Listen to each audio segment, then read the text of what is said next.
March மாதம் 19ஆம் தேதி இரவு 7:40 இலங்கையில் நடந்த விடயங்கள், உலகத்தில் நடந்திருக்கிற முக்கியமான தகவல்கள் இதெல்லாமே சுருக்கமாக இந்த வீடியோல பார்க்க போறோம்.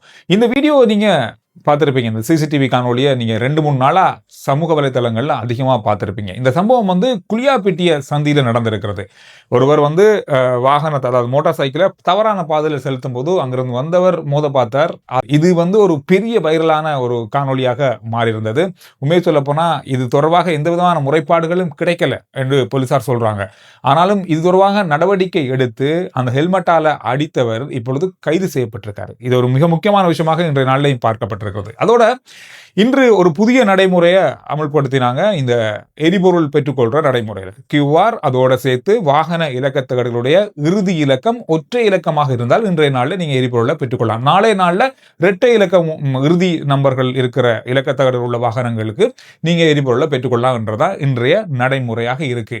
இதுக்கு காரணம் இந்த நீண்ட வரிசையை குறைப்பதற்கு. ஆனா நம்மாக்கள் கேட்ட பாடில்ல, இரட்டை இலக்கம் உள்ளவங்களும் இன்றைய நாளில் வரிசையில இருந்ததை பார்க்கக்கூடியதாக இருந்தது.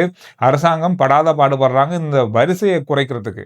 என்ன செய்தாலும் இது குறைய முடியாம இருப்பது மிகப்பெரிய ஒரு அழுத்தத்தை ஏற்படுத்தி இருக்கிறது. இன்று இன்னும் ஒரு முக்கியமான விஷயம், அதாவது முதல் பழைய வாகனங்கள் ஏற்கனவே கியூஆருக்கு பழைய பதிவு செய்யப்பட்ட வாகனங்களை இன்னும் ஒருத்தர் வாங்கியிருப்பாங்க. அது ஃபோன் நம்பர் மாறி இருக்கும். புதிய வாகனங்கள், நிறைய வாகனங்களுக்கு QR கிடைக்கல.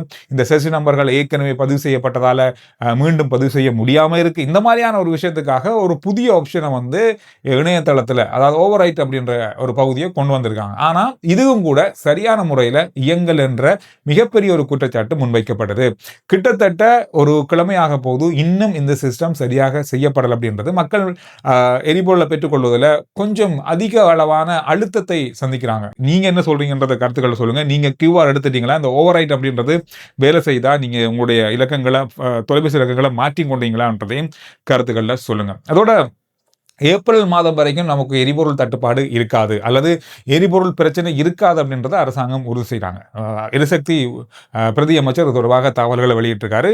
அதாவது ஏப்ரல் மாதத்துக்கான கப்பலும் ஆர்டர் செய்யப்பட்டிருக்கு. கிட்டத்தட்ட 5 கப்பல்கள் ஆர்டர் செய்யப்பட்டிருக்கு. அது கொஞ்சம் கொஞ்சமாக வரும்போது எங்களுக்கு ஏப்ரல் மாதத்தை தாண்டி எரிபொருள் எந்த விதத்திலும் தட்டுப்பாடு ஏற்படாது அப்படின்ற தகவலை வெளியிட்டிருக்காரு. அதோட நமக்கு இப்பொழுது இருக்கின்ற எரிபொருளை வைத்துக்கொண்டு கிட்டத்தட்ட 70 நாட்களுக்கு மின்சாரத்தை நாங்க இயக்கலாம் அப்படின்ற ஒரு தகவலையும் வெளியிட்டிருக்காரு. இது ஒரு முக்கியமான விஷயம். காரணம் என்ன சொன்னா, கடந்த நாட்கள் இப்பொழுது மின்சார துண்டிப்பு ஏற்படும் அப்படின்ற ஒரு பதற்றம் மக்கள் மத்தியில் ஏற்பட்டிருக்கிறது. இதை தவிர்த்து கொள்ள முடியாம இருக்கு நிறைய பேருக்கு. என்னதான் அரசாங்கம் சொன்னாலும் மக்கள் அது மேல பெரிய அளவான நம்பிக்கை வச்சிருக்க மாதிரி தெரியல. காரணம் சொன்னா, எரிபொருள் இருக்கு அப்படின்னு சொன்னாலும் கூட மக்கள் நீண்ட வரிசையில் நிற்கிறத இன்னும் குறைக்கல.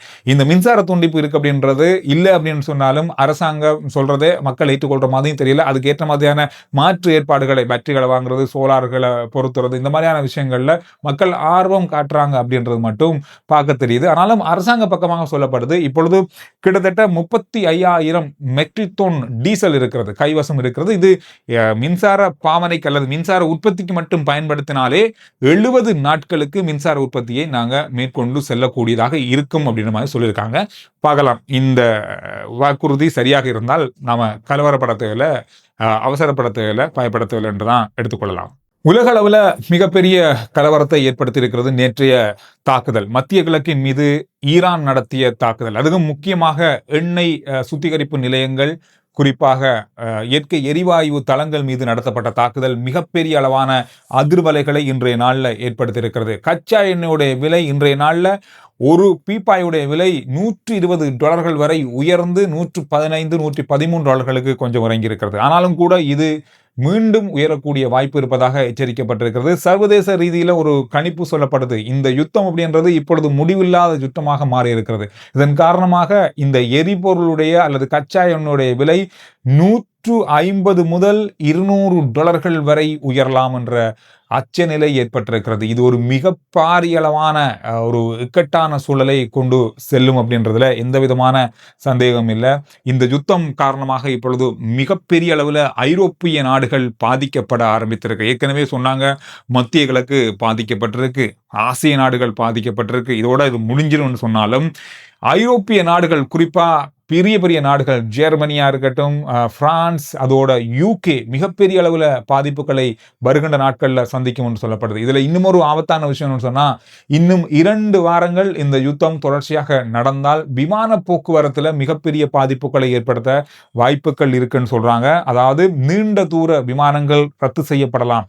குறிப்பாக ஜெட் விமானங்கள், நீண்ட தூரம் பயணிக்கின்ற பயணிகள் விமானங்கள், இதெல்லாமே ரத்து செய்யப்படக்கூடிய வாய்ப்புகள் இருக்கு. ஹோர்முஸ் கால்வாய் வழியாக செல்கின்ற பாதைகள் இப்பொழுது தடைப்பட்டிருப்பதன் காரணமாக இந்த விமானங்களுக்கு பயன்படுத்துகிற எரிபொருள்ல தட்டுப்பாடு ஏற்பட்டிருக்கிறது. இன்னும் 2 கிழமைக்கு இருக்கு.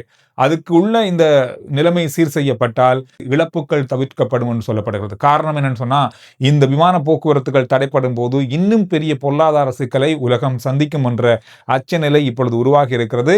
என்னதான் இந்த நிமிடத்தில் இந்த யுத்தம் நிறைவுக்குள்ள வந்தாலும் எரிபொருள் பாவனையை மீள் கட்டமைப்பு செய்யறதுன்றது அவ்வளவு இலகுவான காரியம் இல்லை என்ற ஒரு தகவல் இன்றைய நாளில் வெளியாக இருக்கு. நேற்று வரைக்கும் அது பரவாயில்ல, ஓகே, இன்றைய நாளில் யுத்தம் முடிஞ்சா காணும் அப்படின்ற மாதிரி இருந்தாலும், நேற்று ஈரான் கத்தாருடைய இயற்கை எரிவாயு தளம் மீது நடத்தப்பட்ட, அதாவது ராஷ் லஃபான் நகரத்தில் இருக்கிற மிக முக்கியமான உலகத்துக்கே 20% இயற்கை எரிவாயுவை கொடுக்கின்ற அந்த தளம் மீது நடத்தப்பட்ட தாக்குதல், அதோடு சவுதி அரேபியா, குவைத் ஆகிய இடங்களில் இருக்கிற எண்ணெய் தளங்கள் மீது நடத்தப்பட்ட தாக்குதல், இதெல்லாமே மிகப்பெரிய அளவான அதிர்வலைகளை இப்பொழுது ஏற்படுத்தி இருக்கிறது. சீனா மற்றும் தாய்லாந்து ஆகிய நாடுகள் கூட மற்ற நாடுகளுக்கு எரிபொருளை வழங்குறதுல மட்டுப்படுத்தப்பட்ட நிலையும் கிட்டத்தட்ட உறுதியாக அவங்க நிறுத்தி விட்டாங்க. ஏன்னா அவங்களுடைய உள்நாட்டில் இருக்கிறவர்களுக்கான அல்லது உள்நாட்டு பாவனைக்காக அதனை பயன்படுத்துறதுக்கான தயார் நிலையில் இருப்பதால பல நாடுகள், குறிப்பா சீனா போன்ற நாடுகள் இப்பொழுது மற்ற நாடுகளுக்கு எரிபொருளை வழங்குறதையும் நிறுத்தி இருக்காங்க. அதோட இன்று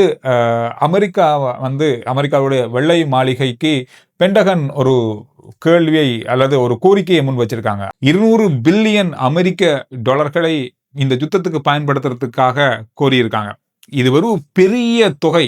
இதுவரையில அமெரிக்க வரலாற்றில் அல்லது உலக வரலாற்றில் ஒரு இராணுவ நடவடிக்கைக்காக செலவிடப்படக்கூடிய கோரப்பட்ட மிகப்பெரிய தொகையாக இது கருதப்படுது. ஈரான் தொடர்ந்தும் ஒரு கோரிக்கையை முன்வைக்கிறாங்க மத்திய கிழக்கிட்ட, உங்களுடைய நாடுகளில் இருக்கிற அமெரிக்க படைத்தளங்களை அகற்றினால் இந்த தாக்குதல் நிறுத்தப்படும். இதெல்லாம் உடனடியாக செய்ய முடியுமா, இதெல்லாம் நடக்குமா அப்படின்றது பெரிய கேள்வி.